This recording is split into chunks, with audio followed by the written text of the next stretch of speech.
Hey guys, so welcome back to our channel. In this tech tutorial video we're going to break down for you how you can pin a note to the top in your account on Evernote. So let us guide you through it. So head over to your spaces on Evernote.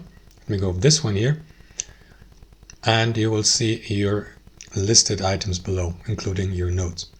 Now you can pin these by clicking into this button here, or by selecting these three dots here and select pin to home. So if I select this option, select this checkbox, you will see that this note will be highlighted here in that note. Confirm by clicking into done, and it will remain here. You can do the same for your home section. Click into pin to home,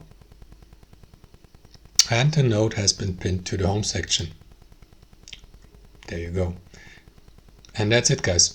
Thanks for watching. Hope you enjoyed it, got some value from it, and we'll see you next time on our channel.